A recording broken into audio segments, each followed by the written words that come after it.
Hello.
Scott Jackson. Oh, yeah. Good to meet you. I'm gonna try to say something. Yeah, I think I said something wrong.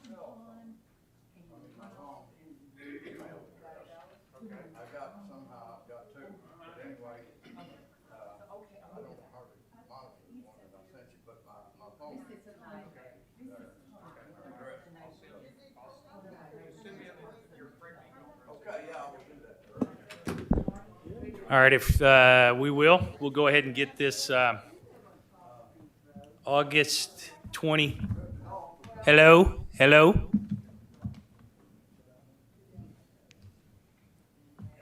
Didn't mean to interrupt you. I know y'all having fun socializing and everything.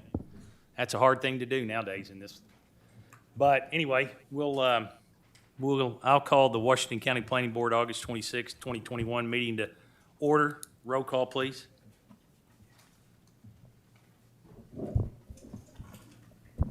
Joel Kelsey, Here. Philip Humbard, Here. Neil Helm, Lisa Miller, Kiera Lures, here, Lauren Shackelford. Here. All right, has everybody had a chance to look at the minutes from our August 11th meeting? If there's not any changes or thoughts there, I'll take a motion in a second. Make a motion to approve minutes as stated. Motion? Second. Second. All those in favor say aye. Aye. Any opposed? All right. Sita, is this the agenda as presented that we'll be working with? The one that's in front of you, Yes. with item D struck from the agenda, yes. Yeah, item D has been struck from the agenda. Other than that, it is as is. So I'll take a motion to approve the agenda as is. So moved. Motion? Second. All those in favor say aye. Aye. Any opposed? All right, we'll go into old business under the county. Item A, replot lots 1 through 14, Summers Original. Sita? Okay.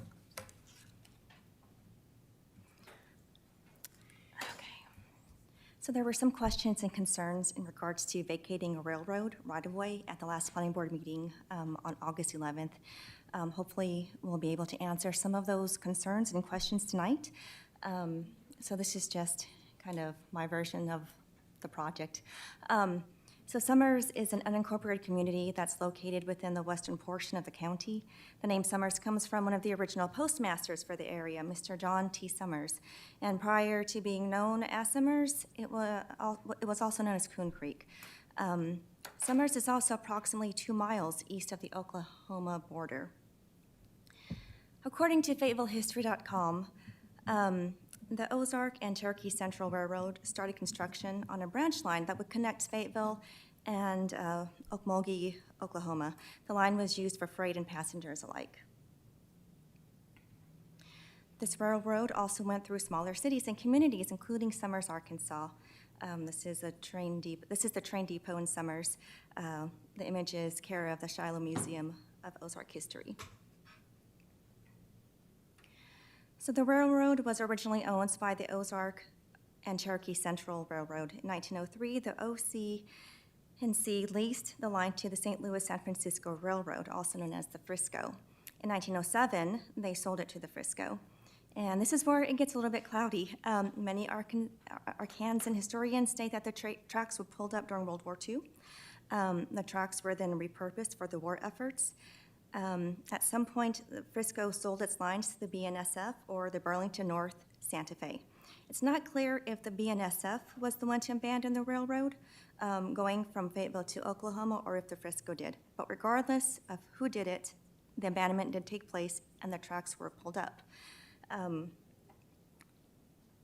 The federal guidelines say that before tracks can be pulled up, they have to request it, and that request has to be approved. That way, railroads aren't just kind of coming and going.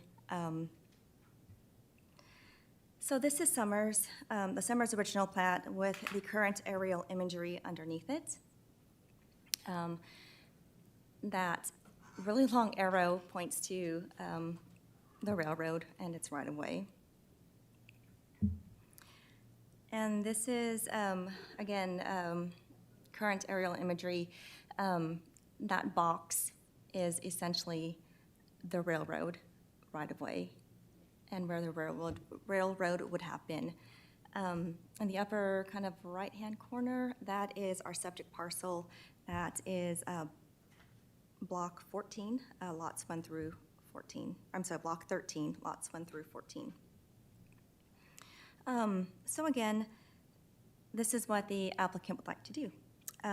They would like to replat their lots. Currently, they own all of block 13, and between lots 1 and 7 and 8 and 14 is an alleyway. The alley was potentially utilized as an easement for utilities.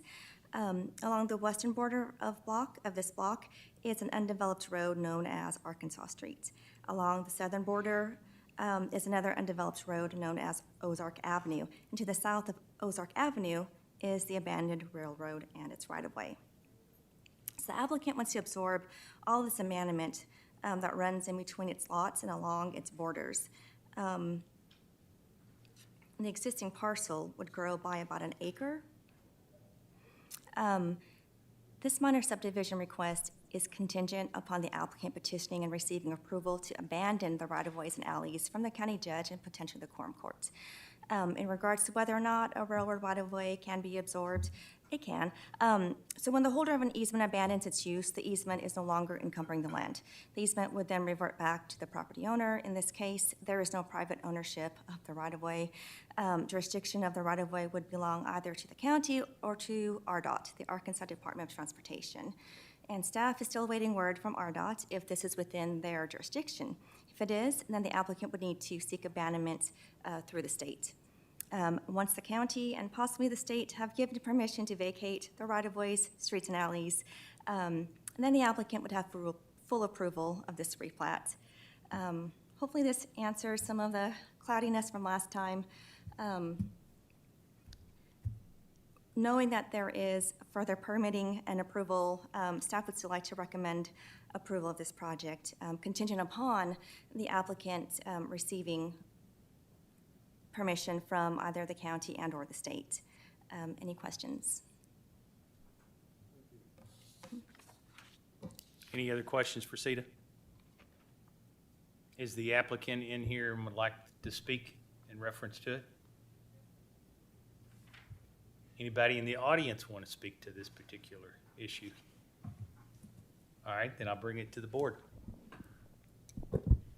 So just for clarification purpose, we're making a recommendation for the vacation subject to further analysis and findings of who has the ability to approve the vacation. Is that correct? We are recommending approval to approve the replat. Okay. Contingent upon all that, Okay. all the All right. approvals So and we're so on. we're dealing with the replat Yes. only. Yep. The vacation would be at the At the discretion county. of whoever, RDOT or the county, Yes, sir. once that's found. Okay, thank you. I just want to make sure I understood. And the staff comment is in there in Right. reference to Okay. that. So, All right. all right. Thank you. To the board. Mr. Chairman, I'd like to make a motion to approve the replat of the lots 1 through 14 Summers original contingent on staff comments and All right, requirements. got a motion? Second. Got a second? All those in favor say aye. Aye. Any opposed? All right. Passes. Go down to new business. Under conditional use permit hearings, under county, item B, Beaver Lake Food Truck Court, CUP. CETA. The Beaver Lake Food Truck Court CUP proposal is situated within the northeastern portion of the county. The subject parcel is on the eastern side of Beaver Lake and south of Arkansas State Highway 412. There is floodplain that exists on the property. However, the area utilized for the project is not within the floodplain. The applicant is requesting a CUP to allow a commercial use in an area that is zoned for agri and single-family residential uses. The entire parcel is approximately 4.82 acres in size. However, approximately only 0.6 acres will be utilized for the food truck court business. There will be 10 spots available for food trucks. Infrastructure for the proposed food truck court already exists. The applicant did not realize that he obtained a CUP prior to starting development, but development has stopped at this time. Upon visiting the proposed subject location, staff noted that gravel had already been laid. Electric and water meters were already installed. According to the applicant, a wastewater collection and storage system for the proposed 10 food trucks have already been installed. The wastewater will consist of cooking and dishwashing sewage, also known as gray water. This will flow to a 1,200-gallon tank that will later be removed from the site. Portable restrooms will also be on location. The applicant will contract with a licensed company that will collect and dispose of the gray water and restroom waste. The entrance to the proposed food truck court is along the south side of Highway 412, right there in the red circle. And forgive my finger. So this is the entrance as it connects to Highway 412. The applicant is still, will have to seek permits from RDOT.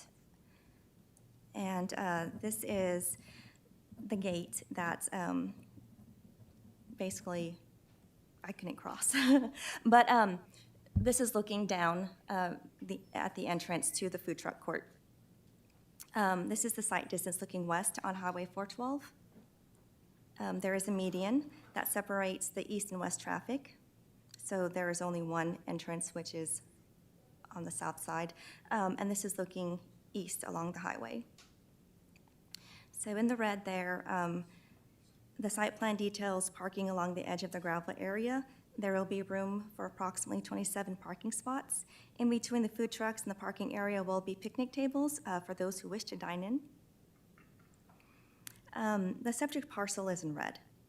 To the north is Highway 412, and across the highway is Blue Springs Village. And to the east of Blue Springs Village is an RV park. Again, the subject parcel is in red. The blue arrow indicates where the nearest residence is. With the entrance of the food truck court being along Highway 412, the food trucks and parking located, so with the food truck court being, entrance being off of Highway 412 and the food trucks and parking located along the northern portion of the parcel, the residents nearby should not be bothered by the proposed food truck. Additionally, there's thick vegetation that exists between the food truck court and this residence. Notifications were sent to property owners within 300 feet of the subject parcel, and to date, staff has not received comments in favor or in opposition of the proposal. Staff has reviewed the CUP submittal documents and feels the applicant has satisfied all checklist items. The conditions have changed a bit since the time of your staff report. For road conditions, I had put that permitting may be required by the county. Highway 412 is Arkansas State Highway, so permission would have to be sought through RDOT. And under signage conditions, there was number 2.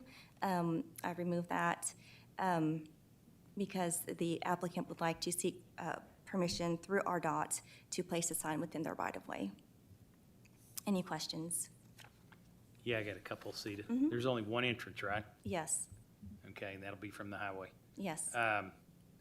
Was this development set up to do a food truck deal, and then it got to this point, and all of a sudden they decided they needed to get a CUP approval, or what? They were told, from my understanding, when they were seeking out utilities, they were told they didn't need any further permitting because they were in the county. Okay. All right, that's all I got. Anybody else? Is the applicant here? Would they like to speak? All right, if you'll state your name and number, address, please. My name is James Gertz. I'm the engineer on the project. Here to answer any questions you may have. I'm not sure if this is even with county regulations or not, but typically you don't normally see van accessible parking spaces in gravel. Typically, they have to be. We're planning on that to be a concrete slab. Okay, To good. maintain the grades. Great. Can you discuss a little bit about proposed signing, size, location, that sort of thing? I actually don't have any information on that other than we're going to have to try to get a permit through RDOT for the placement of it because we are so far off from the road. Other than that, I was hoping the owner would be here to answer some of those questions, but So, I mean, the thing about it is, see, we can approve this, and if they don't get the signage permit, then they've got a location without signs? Okay. Do you feel like the state's gonna allow you to put a gravel drive next to their road, or you gonna have to pave that for a ways? we're going to go through their permitting process to get their standard driveway detail on there. There's an existing gravel drive there now that we're going to have to widen for two-way traffic. And so it probably will be concrete up to the road from where the fence is probably existing right now. Okay. Any other questions for? All right. Thank you, sir. Does anybody in the audience want to speak to this? All right. If you'll state your name and address, please, ma'am. I'm Leah Randolph, 46. You'll have to come up here, please, ma'am. Leah Randolph, 4653 East Mission Boulevard in Fayetteville. How far from the water is this going to be? Sita, can you pull that? Okay. Just so I can get the image on here.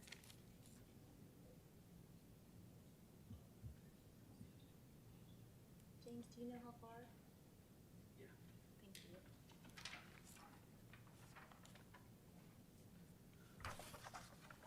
Yeah, it's on these plans. I can't read it on the, let me see what that, can't read that. Yeah, I can't read that either. 79.25. Yeah, he's got it. 179 point. how many? 179 to the west, and then, What does that mean?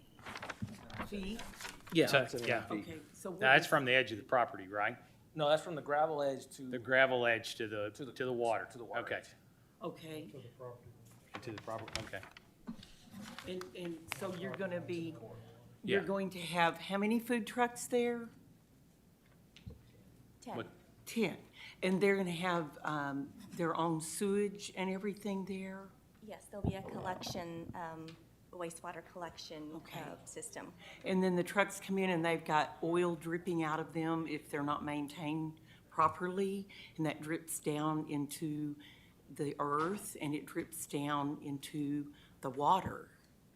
So that's a concern. Understand, ma'am. It's too close to the lake for that density. All right, thank you. Anybody else want to speak to this? All right, to the board.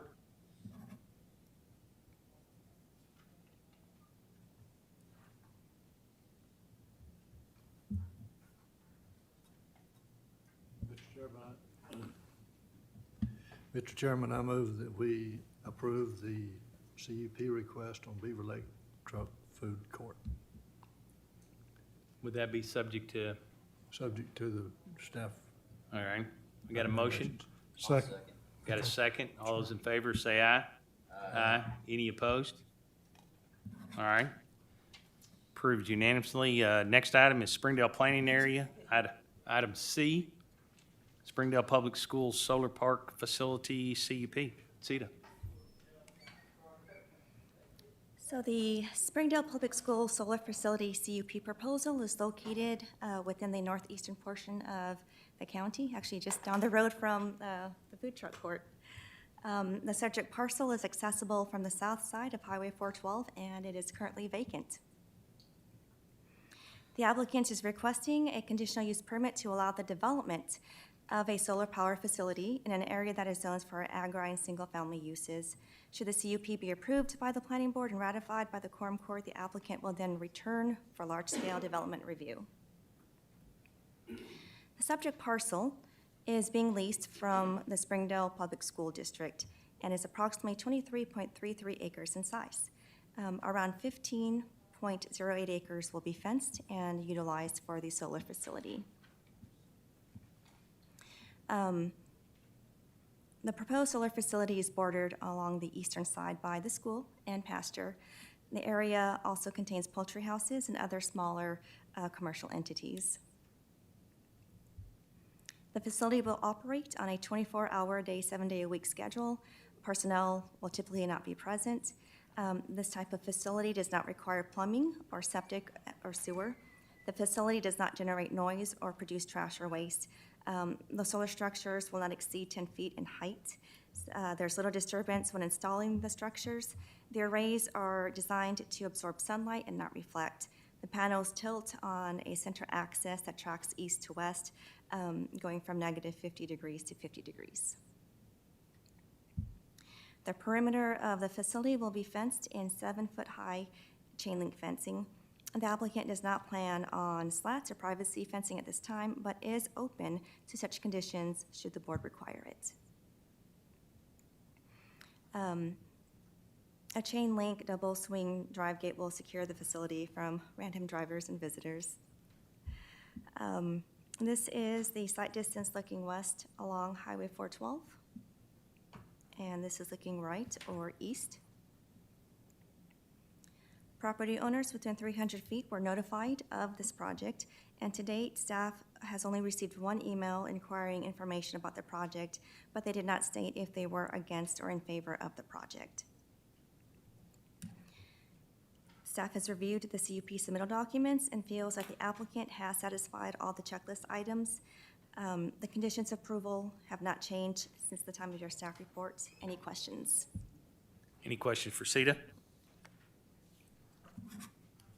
All right, is the applicant here? Would they like to speak? If you'll state your name and address, please, sir.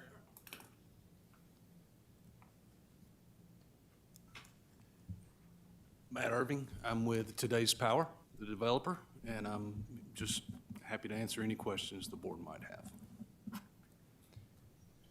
Any questions, anyone? All right, that's easy. Thank you. Okay. Anybody in the audience want to comment on this particular project?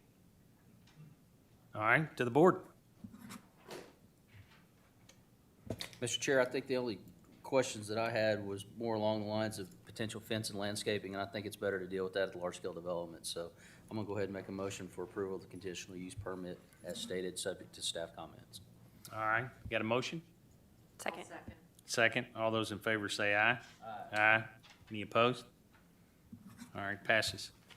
Item D has been removed. I think since we may have some people in here for item E, when we address item C, can you explain why item D was taken off? Sita, please. So with that, skipping item D, we'll go into land development hearings. Fayetteville planning area, item E, Ellis Estates pre-sub, presented by Sita. Item D was struck from the agenda. Subdivisions within a planning or growth area are subject to that city's subdivision standards, and this includes lot sizes. The lot sizes are conform to the city standards, so a CUP was not needed, and therefore that project was struck from the agenda. So we go into E, which is the Ellis Estates preliminary subdivision review request. So the proposal is situated within the eastern portion of the county. and it's within the city of Fayetteville's planning area. The subject parcels sit along the north side of Mission, also known as Highway 45, and is approximately about half a mile away from the city boundary. So the applicant is seeking preliminary approval to develop a 59-lot subdivision on 2 parcels. 56 of the lots will be residential. The residential lots range from 0.23 acres to 0.40 acres in size. And just to review the non-residential lots really quickly. So Lot 15 will contain the treatment plant for the decentralized sewer system, and the applicant is aware that the state health and engineering departments must review and approve the subdivision before they can install the sewer system. Lot 16 is a detention lot and will contain a dry detention pond. It's designed to release water into existing channels and then into the natural storm water system that would be less or equal to what it would be prior to development. Lot 29 will contain the decentralized sewer system strip field. And this is just a close-up, a representation of what the field might look like. And this could change as the applicant processes through the permitting and design portion with the state. The main entrance to the subdivision will be from Mission Boulevard, Highway 45. The applicant is aware that permitting will be required from RDOT. There are 4 other connections to the subdivision. So 3 are for future connections, and these are circled in red. And the one circled in blue will connect to an existing neighborhood that's adjacent to the proposed Ellis Estates subdivision. There are some existing structures on the property, and these will be removed once the applicant is allowed to develop. Aside from these structures, the property is otherwise vacant. This is looking left or east along Mission Boulevard, and this is looking right or west. Given the proximity of around half a mile away from the city limits, general utilities are available. The applicant will work with each utility provider to ensure that they have proper easements and permitting where applicable. Additionally, the project, again, is situated within the planning growth area, so review and approval through the city of Fayetteville must be attained before the county will issue its final approval. And just a quick recap of some nearby subdivisions. The subject parcels are located in red. The purple circle represents a half-mile buffer, and there are approximately 16 subdivisions within this half-mile radius of the proposed Ellis Estates subdivision. So notifications were sent to the surrounding property owners within 300 feet of the subject parcel. Planning staff has received numerous emails and phone calls voicing opposition to the project and its proposed density. Many state that they don't mind a subdivision, just not a 56-lot subdivision. Many were concerned about additional traffic, how an extra 56 homes could mean more than 100 additional vehicles on Mission Boulevard. Also, some stated that they did not want a sewer pond nearby in regard to the septic system. Many stated that they did not like the stub-outs and connections to nearby residential streets that were detailed in the preliminary plans. I do apologize to anybody who is here who did email me. I did not get a chance to respond, but I did forward all of your emails to the applicant, so they are aware. Staff has reviewed the submittal documents and finds that the applicant has fulfilled enough of the checklist items and recommends approval of this project subject to conditions. And these conditions have changed slightly since the time of your staff report. There was a screening condition that staff included accidentally, so it has been struck from the final list set of conditions. Any questions? The adjacent subdivisions, what method of sewer disposal do they use? I'm sorry? The adjacent subdivisions? Mm-hmm. Do they have a They have decentralized system, or do they I have? think they do, Oh, they do. but I did not look into that, honestly. I wouldn't think they do, but but- I just wonder. But the applicant is here, and they might know further. Anybody else got any questions? I mean, I understand. Sita, for the other subdivisions that are within that half-mile radius, it's kind of hard to tell the density. Do you know if any of them have a similar density as to this one? Eastern Park, which is the one that's adjacent, has a similar density. To the south, there's Holiday Hills, the cottages. There's, I think it's the same community, but there's two different phases. There's Holiday Hills Home HPR, which has a similar density. Same with the cottages.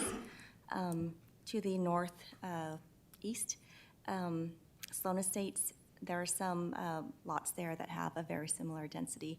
I purposely stayed out of the city because we know that within the city, the densities are greater than.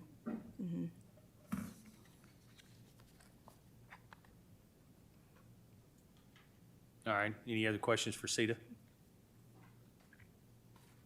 Is the applicant here? Would they like to speak?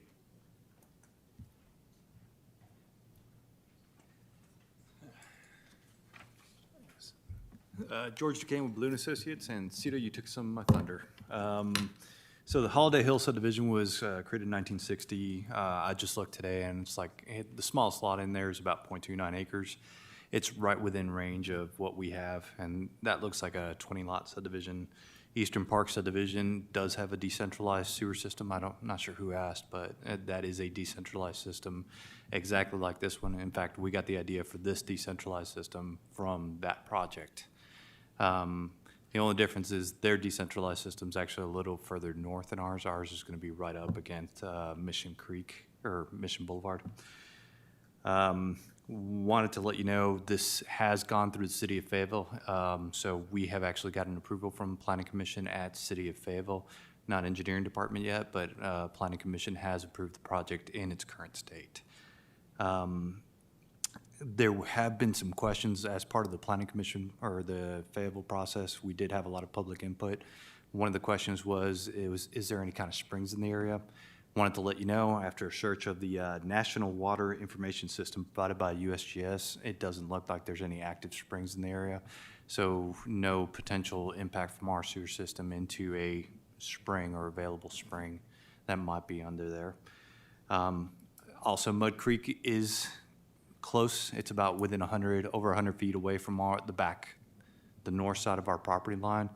However, it is, it's a smaller creek at that point. It's not even a designated flood zone through FEMA, so should have limited impact in that respect. But if you have any questions, I am here to be able to answer. Anyone? Pretty much answered everything I needed.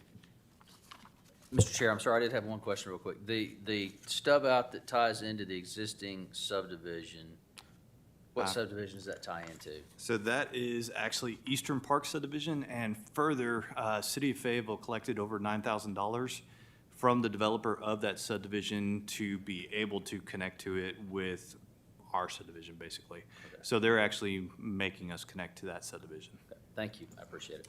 Thank you, Chair. All right. Anybody else? All right, I'll open up to the floor, and since we've had emails and this and that, I am going to let you know on the reference to the procedure. We limit it to 3 minutes per person.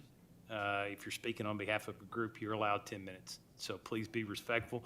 If you hear somebody say something and you're coming back up, there's no need to repeat it, a bunch of times. I think we can hear it once. So with that, I'll open up to the floor, and when you come up, if you'll state your name and address for the record, that'll be great. Thank you. Thank you very much. I'm Scott Jackson. I live at 2805 Altus Drive, which is to the immediate northeast of the proposed development. I'm a little confused as to why this was struck from the first part of the agenda still, and I hate to ask a question already, but I think you said something about this. This was in the city's planning division, and so the lot size was approved. Is that right?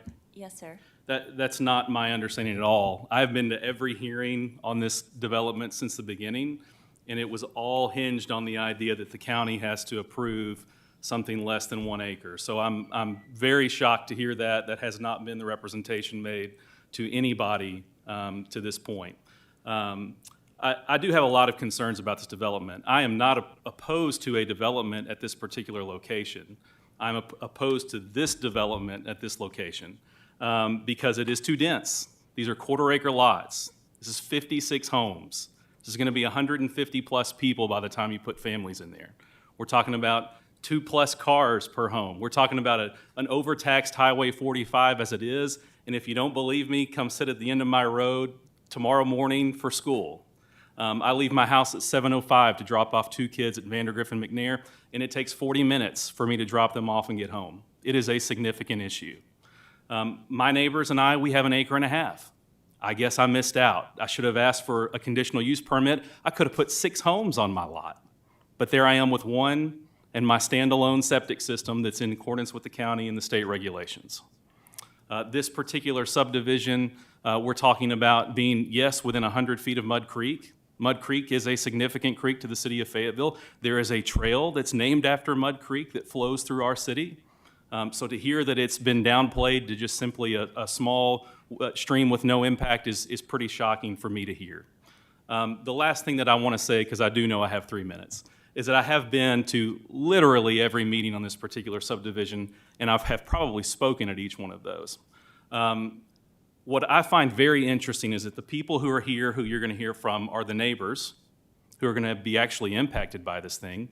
Who has not been here is the trustee of this trust, who owns the property and is trying to sell it. Who has not been here is the developer who has it under contract to build 56 homes and turn a profit. We are the ones who are going to be impacted. We are the ones who are asking for you to reconsider this proposal and at the very least, reduce the density. If we have a 1 acre minimum in this county and it means anything, if it means anything, then it should mean something in this case. Otherwise, we're going to have developments as far as the eye can see. We didn't move to East Fayetteville to live in the county surrounded by developments. Eastern Park is 14 homes. We're talking about 56 homes at quarter-acre lots with a central sewer system. That's a big deal. Thank you. Next. Hi, my name's Tanya Sanchez. I live at 4865 Eastwood's Edge.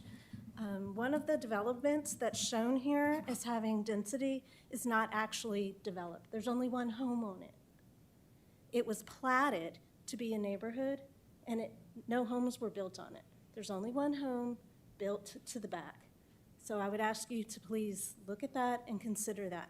It's showing that those lots, that they're platted, but there's just 1 house to the back. 1 family owns the entire section. So that should not apply here because those houses have never been built. Thank you. Thank you, ma'am. Next. My name is Robert McEver. I live at 4446 East Windermere Drive. So I'd like to reiterate my concern that Mr. Jackson just mentioned about the conditional use permit, that's not a county decision make. We have been told that it is. The CUP is the responsibility of the county. So that's very concerning to me, as I know it is all the folks behind me. Whether Fayetteville has approved this or not, I think is immaterial. It's up to the county now. We live in the county, and it's up to you to approve that. I think this subdivision has 58 houses in it along about 1,000 feet, linear feet of Highway 45. If the county doesn't take a stand on this to stop some of this high density development sprawl, it goes all the way out to Goshen and beyond. We're going to flood that road, the schools, that whole part of the county.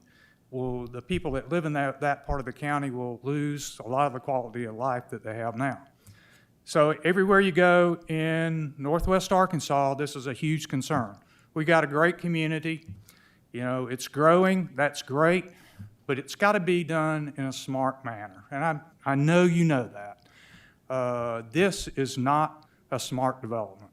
This is not going to get us where we want to go with the quality of life that we enjoy here in Northwest Arkansas and Washington County. So I will appeal to you as the leaders of the county to deny this development at this kind of density. And I'd really like to hear more about the cup, because that was certainly not our understanding, and there seems to be, that didn't get coordinated somehow properly. That seems to me that is the county has to determine whether that conditional use permit is approved or not the city of Fayetteville. Thank you. Thank you. Anyone else?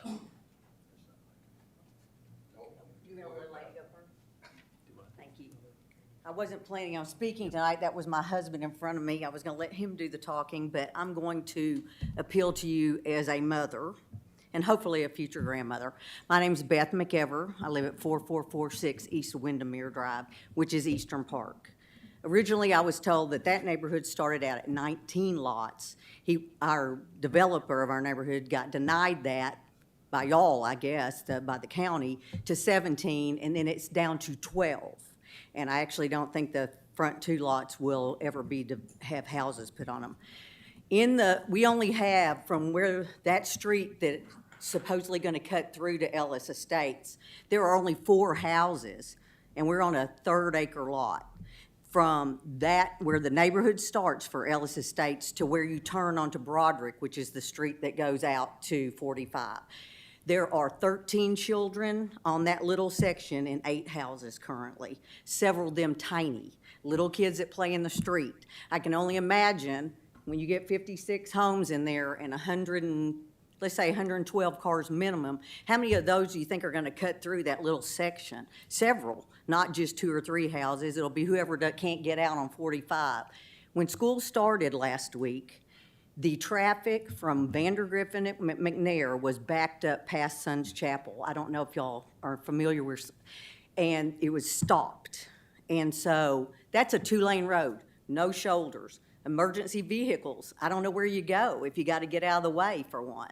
I mean, if you add 112 more cars, I think we're going to have a big issue with maybe some accidents and it's a safety concern for me as a mother and as just a citizen of this area. And I do love it here. And I do love the quality of life. And I do not want to deny growth. But as my husband said, it's got to be responsible growth. It's got to fit with the school districts. I don't know, would we have to build another school, widen the road? I'm not sure. But at this point, if you put 112 cars in there right now, if you go out there in the morning or in the afternoon when school's out, and you go up to where Vandergrift and McNair are, and the kids are crossing the street, it petrifies me. It petrifies me. And I see people passing on that road daily, almost head-on crashes daily, and it's going to happen eventually. And if it's backed out to there and it's just at a standstill every morning, past our neighborhood, so put 112 more cars, and I'm just afraid of what's going to happen. But I do think that we need to address all that, and I appreciate you taking the time to listen to me, and I know I'm probably past my 3 minutes. Thank you. You're good. Yes, sir. My name is Jim Carson. I live across Highway 45 to the south, own some land there, and that used to be our family farm, in fact, years ago. But now it's platted out, and it's platted in lots that are average almost 2 acres. The smallest one, I think, is 1.4 acres, and that's been the way that area out there has developed all along. And even that, with the highway, we just don't have the infrastructure, especially the highway, to feed all these cars into. Especially, I understand that they're bringing the exit, the main exit from the Ellis subdivision will line up with County Road 348, which is Woods Edge Road, which is County Road 348, and that's the one. That's our only exit to the highway. There's no stoplight there. You look up the hill and you see a solid line of cars, and that's now. That's not with more. And you look down the other way and you see them coming over the hill, and you just have a hard time getting on at all, getting on the highway now. And with those cars coming out and turning right in front of us, they're going to have the right of way. Something's going to have to be done if this is built about that intersection. It's not going to work. That plus just the general density just is not in keeping with the way that's developed out there, and I don't see any reason to densify it more.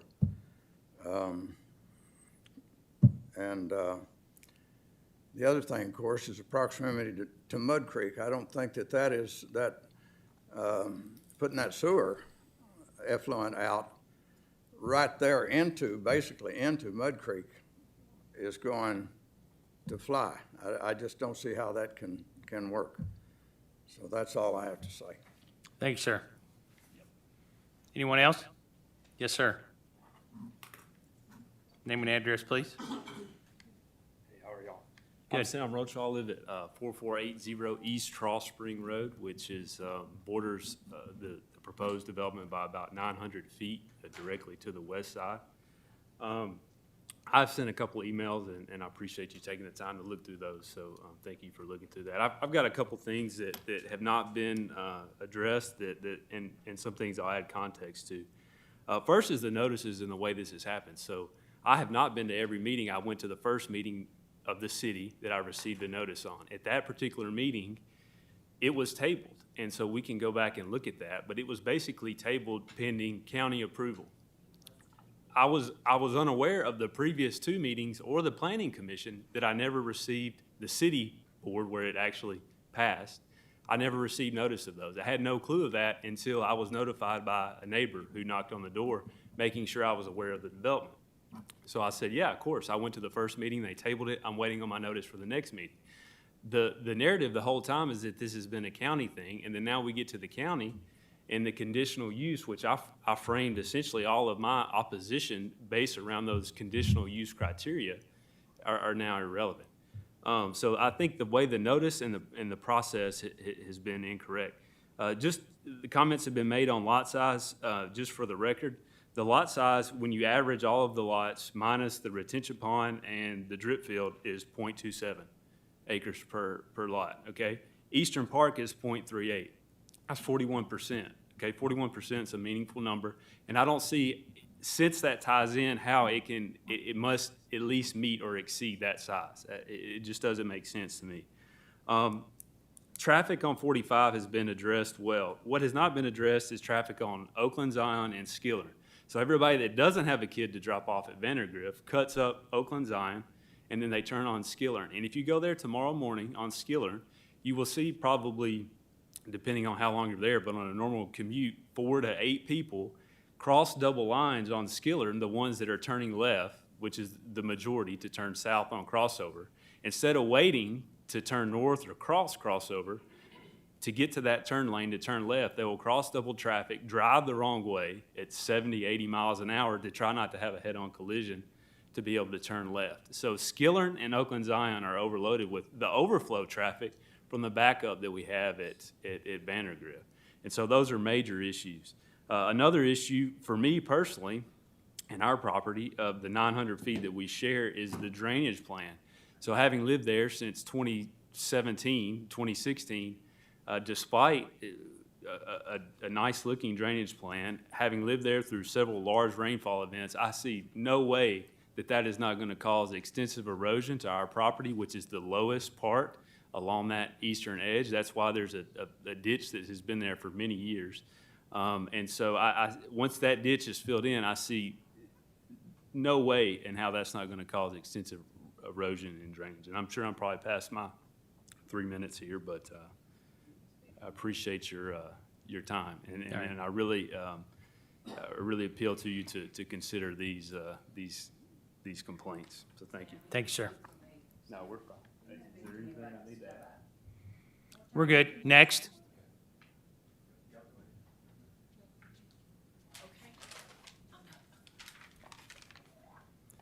If you'll state your name and address again, ma'am. Leah Randolph, 4653 East Mission Boulevard. I beg of you to come out and check in the morning at 7 o'clock. Number one, the traffic.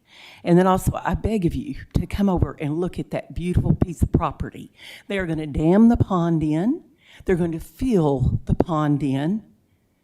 Okay, there goes the ecosystem. They're going to put, and the other properties in mention that have maybe a decentralized step system are not backed up to Mud Creek. This is backed up to Mud Creek, which is a tributary into Clear Creek and then to the Illinois River, okay? So I beg of you all also to go look at the big, huge pine trees, which are probably 30, 40, 50 years old. They're going to chop all the trees down. They're going to take all of the vegetation out of there. There goes everything for the environment, which I'm very concerned about the runoff. I'm very concerned about all of the pollution that will come from that, the dripping of the oil from the cars, because it's too close to Mud Creek for that density. So I wanted to mention that the decentralized system is about 200 or less feet from Mud Creek, okay?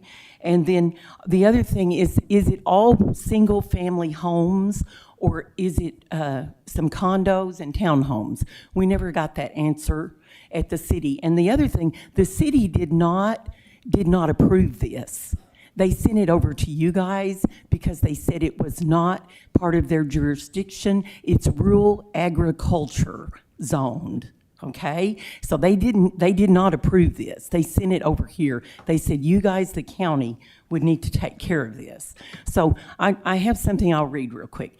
Ecosystem of the pond supports local wildlife, essential for providing the habitat for a biological community. The ponds provide nesting and feeding opportunity for many species of birds, layering for the food chain, of small insects and larger animals. The retention pond, which they're going to put in 200 or less feet, will only cause sediment from the drip field into the retention pond, mosquitoes, and it's just an environmental, it's just not good. And so it will seep into the streams, and it will go all the way over into Clear Creek and into the Illinois. We got to stop the madness. So I appreciate you guys for thinking about this twice and really researching it and doing your homework before you allow this to happen. We're not opposed to a development there. It just needs to be more thought out and less dense. Thank you. Thank you, ma'am. Yes, sir. Hello, my name's Mike Parker. I live at 4457 Peso Fino Lane. Start off by saying I am not anti-development. I'm really more pro-development. I've done at least a half dozen developments in this area, which those were all 1 to 5 acre in size due to having individual septic systems and not a centralized system like this one. So I'm not so familiar with that. That's my only concerns really are I joined this property. Mud Creek runs through my property about 100 feet from the northern boundary. We've developed that area over the last 10, 12 years into a recreational area, like a covered bridge over that creek. It's a clear stream with little fish, it's just a scenic deal. This may not impact it, I don't know, but that's just my main concern is water quality and drainage. There is a ditch running from the northeast corner of this property, which I join it where the detention pond, and I guess that treatment plant is proposed there. And that runs down into Mud Creek right next to my covered bridge. And, we've got fire pits and pavilions and decks and things like that down there, no matter really. So I just wondered, does this treatment plant, does it create any noise? Does it create any odor? Will water quality into Mud Creek be affected by this type of a system on this dense of a development and that much hard surface? How will that affect that ditch that runs into the creek there, just erosion? So those are just my concerns about it. I'm sure they'll do a nice development and housing is needed. 45 is really crowded. Yeah, what everybody has said, I see that. So that's all. If it doesn't create a smell, a noise, and affect the water quality, then, might be great. My neighbor joining me, Randy Anderson, I talked to him today, and he was concerned because he's on well water, and he thought that might affect him, but he was not physically able to come tonight. So anyway, that's all I would ask to look at. Thank you, gentlemen. Thank you. Yes, ma'am. Hello, I am Annie Horan, and I live in Carson Meadows. And my main worry about this is the fact that as someone who is learning to drive as a teenager, there are many teen drivers that drive down that road. And all the time that I've lived there have been so many crashes, some of which have resulted in people going to the hospital. And it's very dangerous, especially with the amount of people going to school and dropping off their children. And I am worried that if there's a bunch more cars, a lot of more drivers, it is going to lead to a ton of more accidents, including those that can incorporate teen drivers in that area who are trying to drive themselves to high school, which would be absolutely awful. And especially for me, it's very scary to imagine driving down that road in the first place. And so driving down it with even more traffic is really scary, to be perfectly honest. And also with Mud Creek is a very nice creek, and it is very important to the area. And the idea of the water quality being ruined is very sad because it's a great ecosystem for lots of animals in the area and natural vegetation, and it's a great place for people to go and look at, for young kids to go and play in, and it would be awful for the water quality to become bad by sewage draining into it, because any effect on the water is a bad effect, no matter how big or small it is. If there's effect on the water, it impacts everything. No matter how big or small, it could end up hurting many animals. It could end up even hurting people who go and swim in the creek. That's all. Thank you. Yes, sir. Hi, my name is Lee Hollingsworth. I'll be speaking on behalf of myself, my wife, our neighbors, the Havens that are at 4474 East Windermere, and the Andrews, which are across the street. I am at 4451 East Windermere, which is the proposed connection to Eastern Park. So all of us we purchased in that neighborhood because we all have kids, we all have young kids. We all purchased in there because it was a cul-de-sac and it was for the safety. Our kids run across the streets, each other's houses all the time. There's never been a sign of future development anywhere stated in that neighborhood. None of us were aware of that until we received these plats in the mail that show it connecting to our neighborhood. So my main concern is the safety of our children, because that is, I think, what all parents' main concern is. And we don't see the need to connect to our subdivision, not only for the homeowners that are going to be in this very dense subdivision, but also, as everyone has stated, the traffic goes past. And when the traffic goes past, people try to shortcut it. And it's not going to be 115 cars or 120 cars that are in that subdivision. It's going to be everybody that's trying to shortcut a quarter of a mile coming through there. I wouldn't be surprised if there's not an addition of 200 cars coming down our street that only has 8 homes on it right now. The comparison bothered me when we talked about comparing the lot sizes. The smallest lot in Eastern Park is a 1/3 acre. My current lot is over 4. Some of the lots that are proposed in this subdivision are going to be half the size of mine. So that would be 2 lots as compared to my 1. So I don't think that's a comparable, even size. Like Louis said, these are comparable. They're not. Half is not comparable. And then, the school system, I think we need to address that. I know 4 days before school started, they had to add 3 classes at Vandergrift. They had to add a kindergarten, a 2nd grade, and a 4th grade class. They need to be prepared to handle that if this does go through. When you do smaller lots and smaller construction, they tend to develop more rapidly. That leads to a lot of people coming in and out. We all know that crime follows construction sites, so that puts us connected to a site where there's a lot of places to hide, there's a lot of dumpsters, there's a lot of people in there pilfering things out at night. And this puts us at our safety at risk as long as our kids are there too, with our own personal things. And I think that comes with the density. The density of the crime follows the density of the development. Another thing, if you pull the aerial plot and take a look at it, there's a wet weather creek that runs directly through the middle of this property. And there's an existing pond that's established in that property. This density is not respectful in the environment and taking that into account. This is just, because it's so dense, this is all being covered.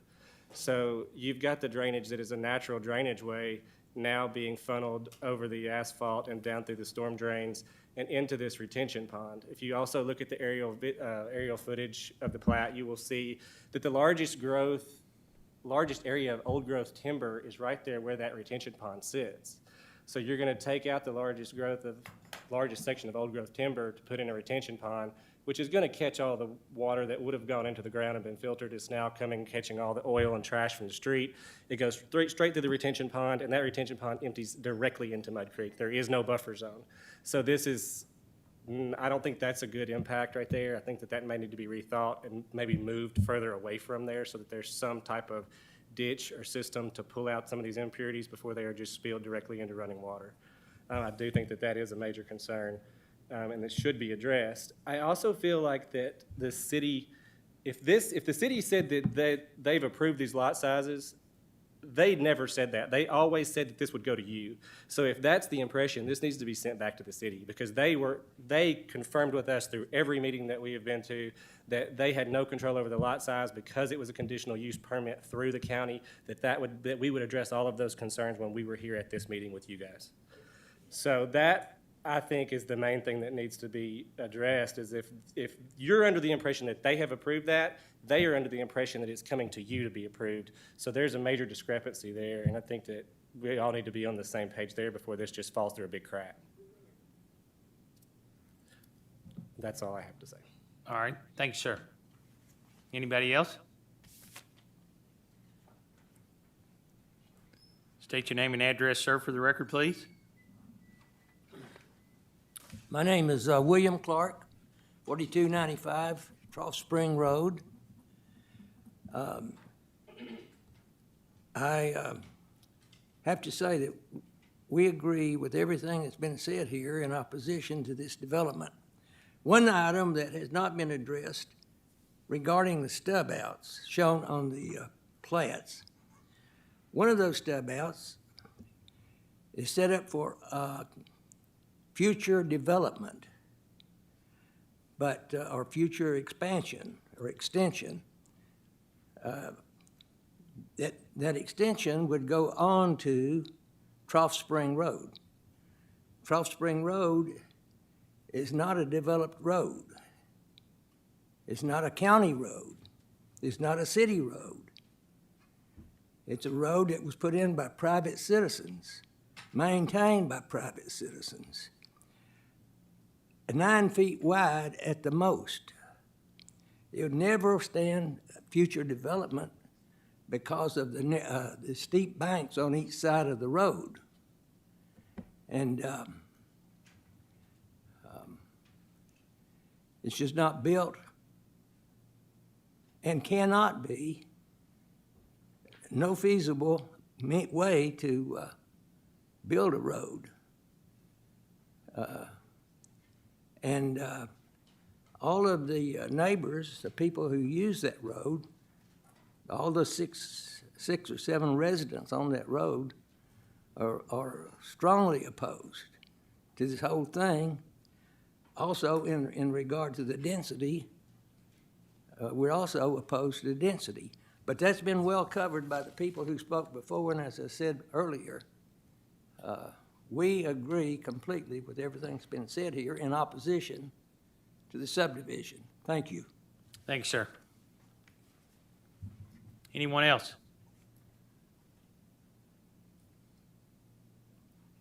All right. I'm going to take it back to the representative of the applicant to answer a couple questions, please.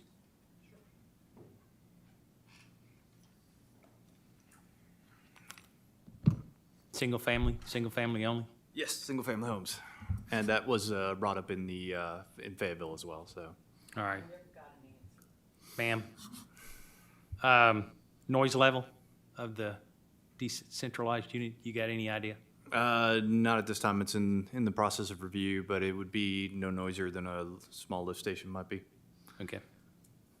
All right, that's all I got. Anybody else got any questions for him? I got a couple if you don't mind. All right. All right, so I'm assuming the city of Fayetteville requires the stub outs and the connectivity that you're showing on this plat. Is that correct? Yeah, we definitely did not want to make a connection to that existing subdivision, but they actually forced us to, so.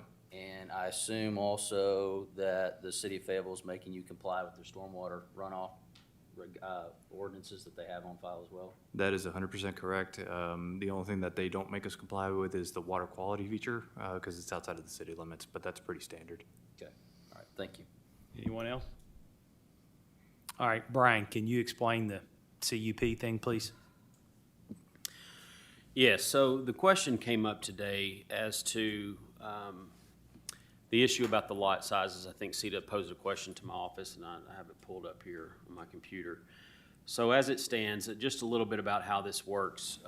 As you know, that the cities all have what we call, probably not the correct terminology, but historically we've called their future planned growth area. And cities have the ability to regulate some things within that above and beyond what you all can, or in coordination with the county, what the county can do. So technically, the county still has jurisdiction over everything that is not inside the incorporated city limits. When it comes to subdivisions, the city is given some deference, a lot more control over subdivisions that are built within its what we call extraterritorial area than it is any other project. Needless to say, the county still must approve the project and must approve the project as it has been submitted. The question was, does the developer have to conform to the 1 acre lot size requirement? The answer is not necessarily. This board would have to vote to allow that deviation from our minimum 1 acre lot standard. And the board certainly can do that. I think the real issue and the confusion here is there are certain things that the city gets a say in. If the county passes a subdivision and then it's sent to the city can change some of the conditions that the county has put on it. So, well, you've got to meet these conditions because these are our conditions as a city.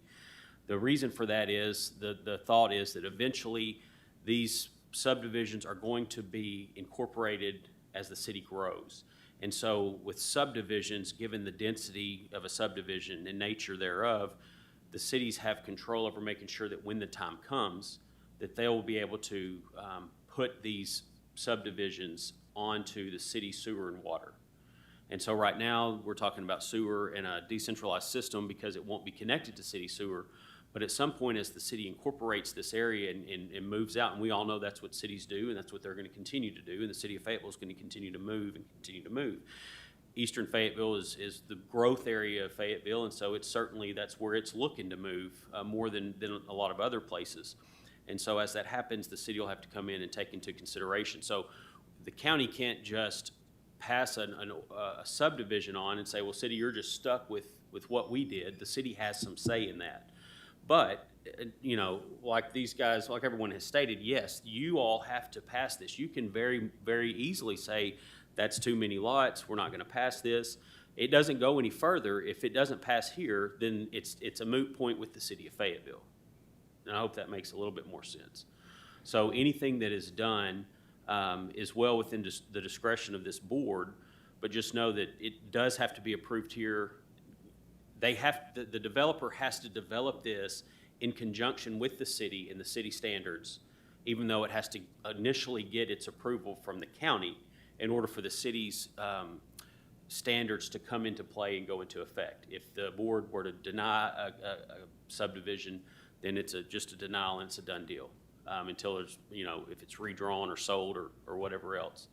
So that's kind of where we are on the two issues. So yes, the county does have control over this, but the city also has some say in the design standards. Things like you were just talking about on the build outs there for the additional roads. I mean, yeah, we wouldn't require that, but the city does. We can't take that away and say, no, you don't have to do that, because the city has the right to say, yeah, you do have to do that. Okay, then for clarification. Let me see how. So if we were to approve it with a stipulation that it has to meet our requirements, if it goes past us, goes past Quorum Court, can the city go back in and make them change that from whatever lot size that we approved? I don't believe so. I think if this board said you have to have a 1 acre lot size, I think the city's stuck with that. I mean, those aren't the design standard necessary things that they're more concerned about. They allow a much more dense neighborhood in their rules. They don't have to, but they do allow that. But I think that if that's what we passed, I mean, you're not stuck saying, well, because this fits the city of Fayetteville's lot size requirement, we're stuck with it. You're not.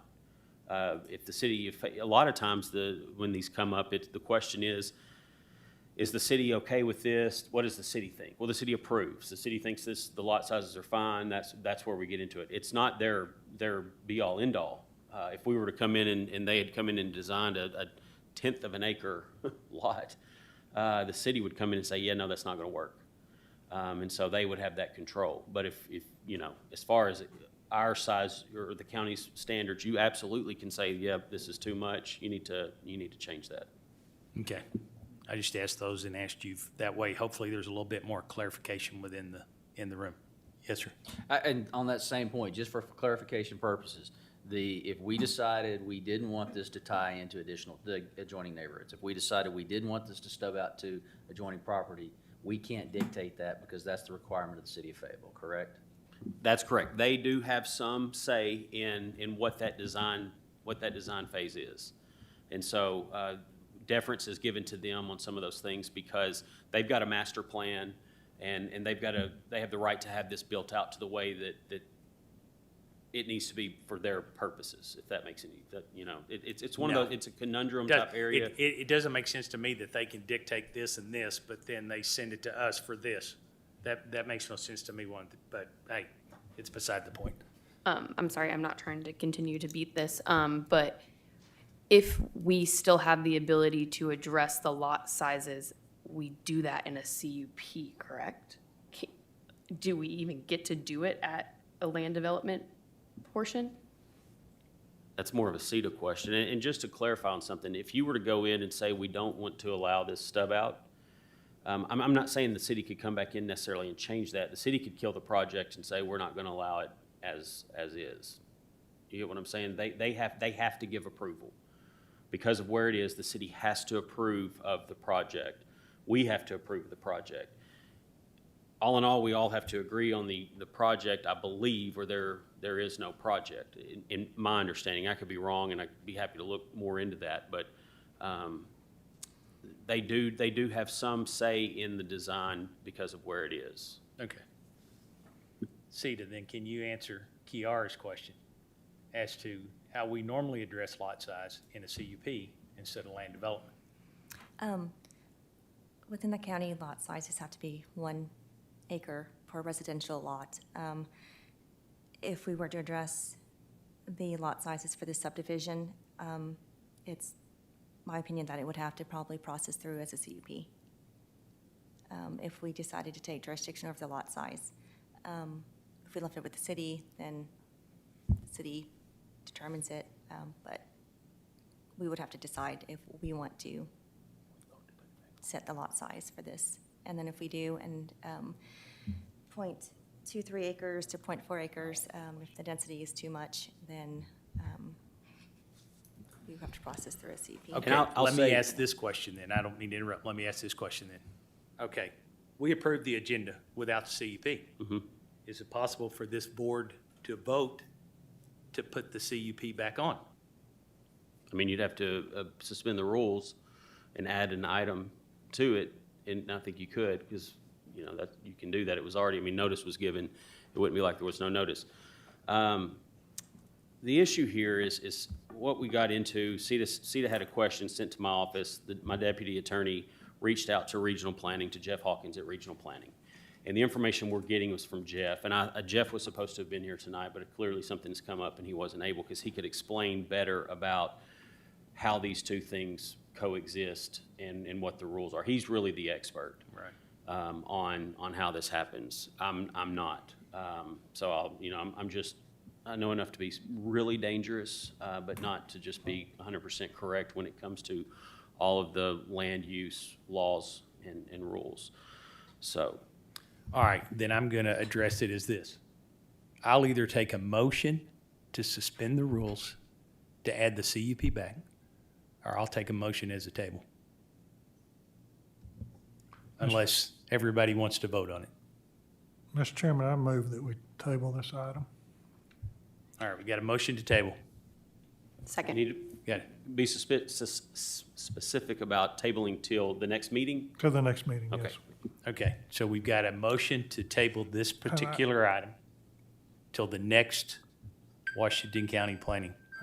I'm not sure this is the place, but I'm real concerned about the lot sizes. And So, I can let the applicant know that I will not be for it at this lot density. well, okay, so then we've got the motion to table to the next meeting. We've got a second. All those in favor say aye. Aye. Any opposed? All Mr. right. Chair, can I make a couple Yeah. comments? Okay. So I've got a little bit of a different background. I served on City of Fayetteville Planning for several years. I've served in City of Goshen Planning for several years. And Goshen has a minimum lot size, 2-acre minimum. We, and I say we because I've been a part of that commission, we always had the opportunity to keep that in place. Washington County honored Goshen's rights out through the planning area. And I think that's what Jeff Hawkins, who was also our person, is going to say. Typically, the city will control density into their growth area. So I do think it would be beneficial for Mr. Hawkins to be here because I think there's a whole lot of history to where municipalities have been able to control density, and I think that's going to be a big part of it. The only other thing I'd like to state is through all my history with both City of Fayetteville Planning and I guess 14 years of Goshen Planning, I raised 4 kids in Goshen. I put all 4 kids through Vandergrift and McNair. I hear everything you're saying about traffic. We had the same conversation when we approved Waterford subdivision and all the big subdivisions east of this. I will tell you completely factually, that is a state highway.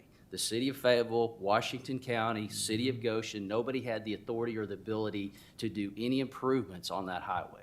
So we've had subcommittees, we've had traffic studies done, we've requested lights, we've done work for literally 15 years to address the traffic on Highway 45. We, as this governing board, cannot do that. That is a state of Arkansas project because it is a state highway. So I feel your pain there, but I'm also hesitant to say 140 cars is going to change anything because, I mean, think of the development that's happened in the last 15 years that's added traffic to 45. The state of Arkansas has to step up and do something there, but we can't control the traffic situation, the issue with Vandergrift McNair, and the problems that are out there on that highway now. Thank you. All right, thanks. All right, so does everybody understand that this item has been tabled till next month's meeting? So, Yeah.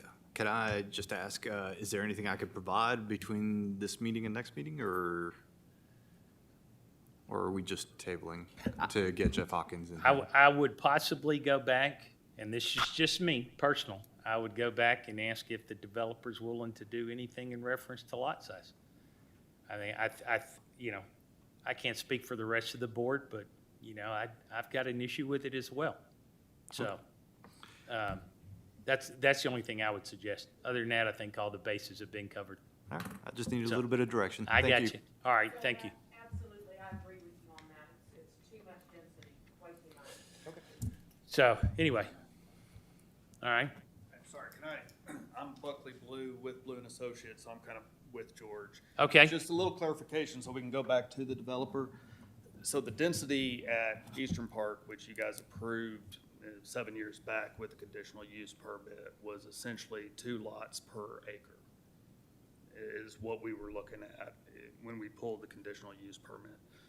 Right now, we're a little bit above that because we have 54 residential lots, actually. I've heard some different numbers. Can you repeat what you said? Can't hear you. Sorry. So when the conditional use permit for Eastern Park was approved, it was 2 lots per acre. That was approved by the county. So that's of record. We've already made a stance that the county has approved that for the adjacent subdivision. We have 14 residential lots on 7 acres. So we have 25 acres, the same density. I know it's a larger number of lots. We have a larger piece of land out here, would be 50 lots. So as direction to the developer, we would need to go back and tell the developer to drop 4 lots, and then we would be asking for the exact same conditional use permit that was approved 7 years ago. So that's based on density numbers. That's what we're talking about. We know there's more lots, but we have a much larger piece of land than what was approved at Eastern Park. So I will say this. Each item is its own entity. it is. Okay? And I understand what you're saying on that. So with that, I would take that direction and go back to your developer and say, this is what I'm thinking, this is what we need to submit, and then I would bring it before the board, whatever y'all decide, and we go from there. Sure. Okay? Sounds good. Thank you. So, and I think that five and a half acres is not even included in this. So, There's a lot of, one lot's 9 acres, over 9 acres inside. That's but that's part of the overall development. yeah, And- I but so- understand. But so was the previous conditional use. It included So, the okay. drip field there too. But there you go. Okay, good? Yeah. Okay, all right. Thanks. All right, we'll move on to county. Item F, Silver Miner subdivision, CETA.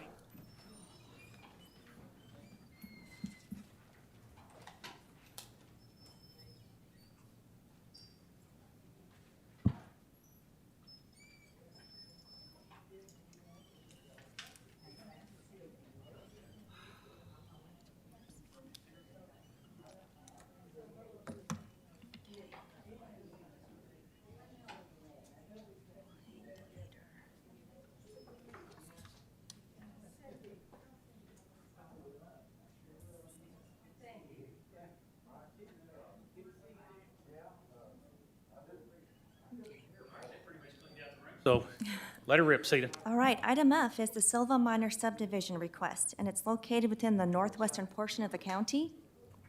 The subject- Hey, hang on a minute, CETA. Hey, sir. Sir, if you guys are going to have a conversation, can I ask y'all to do that outside? Thank you. All right, appreciate it. All right, CETA.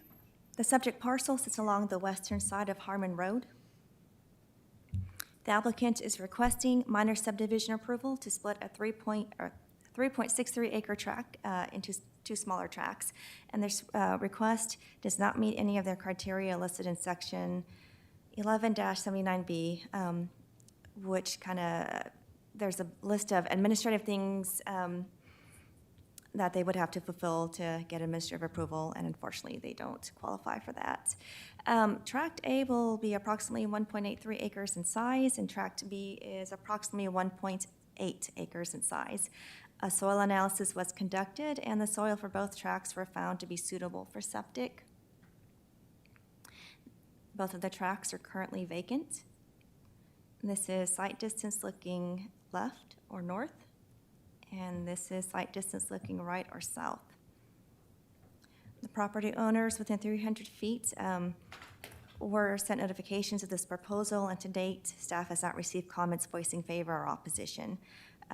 We've reviewed the submittal documents, and we recommend approval of this project with conditions, and these conditions have not changed since your staff report. Any questions? Any questions? What specifically is not met that keeps us from being able to approve administratively, please? It's just the lot sizes. They're smaller than 5 acres. Okay, anybody else? Does the applicant here, they want to say anything?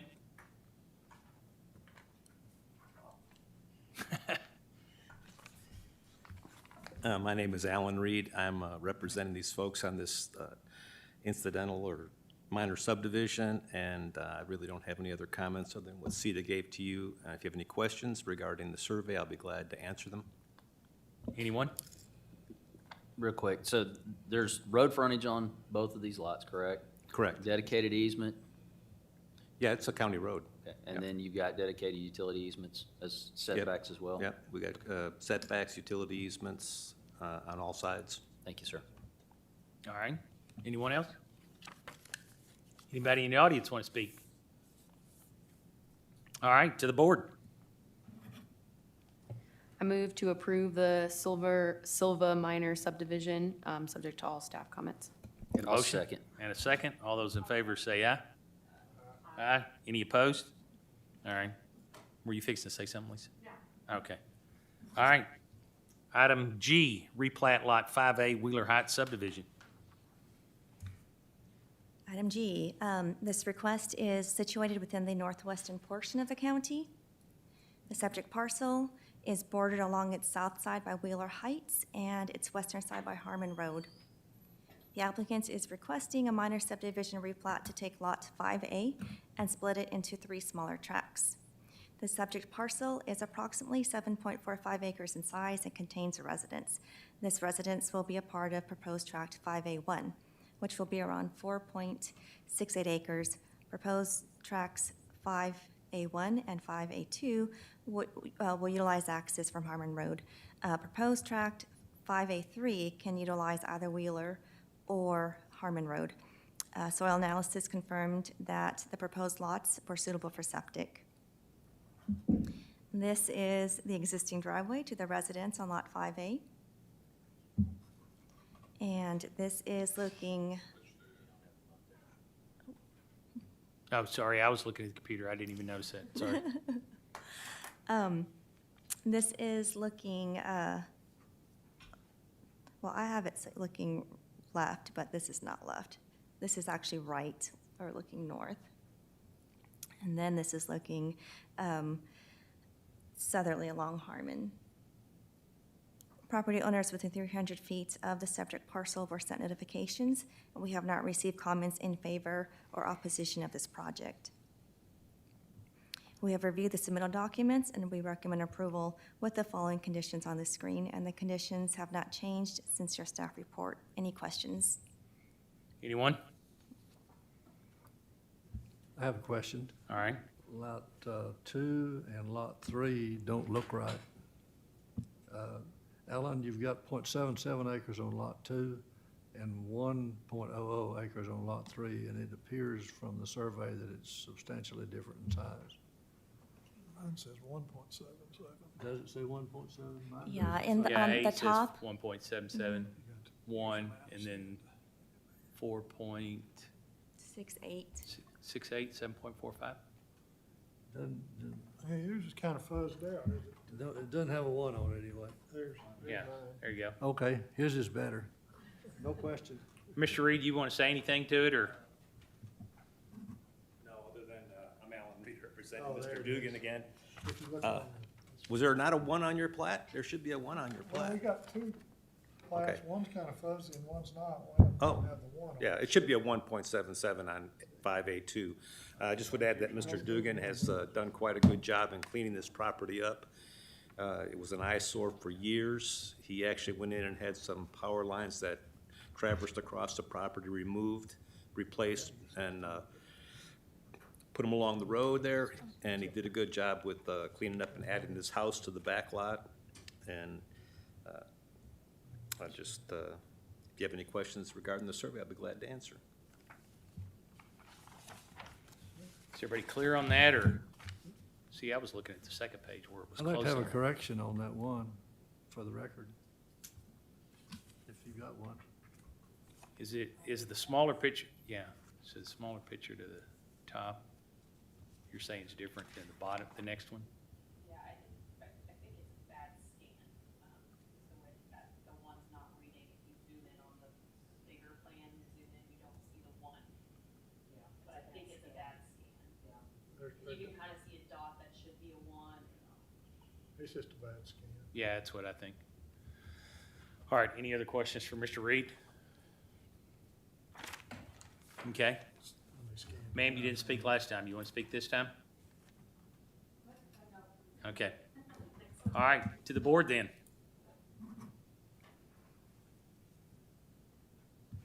I move to approve the replat Lot 5A Wheeler Heights subdivision, subject to staff comment. I got a motion. I'll second that. Got a second. All those in favor say aye. Aye. Any opposed? All right, that is it. Move on to other business. You betcha. Sita, anything to recommend other than we see our next two meetings? No, sir. Just have No our next update on the meetings. director? Oh, I thought maybe, Yeah, at this time, Sam, Dr. Sam's going to be our interim planning director. That will not be a permanent position, but while we're looking for backfilling some spots to give Sita and Juliana some help, we moved him on over because I know that they've got a lot on their plate. So, and he was about the only other Washington County employee that had any experience with planning. I'm not gonna lie. And so, I mean, well, he's worked with them. That's right, that's right. He was gracious enough to help out. Hey, So- Sam, just wing it. You'll be fine. Yeah. Nathan asked for beer. I'm always asking for dinner. Okay, got you. There you go. So, all right, do we have anything else? Is that it? All right, then I'll adjourn this meeting. Thanks, everybody.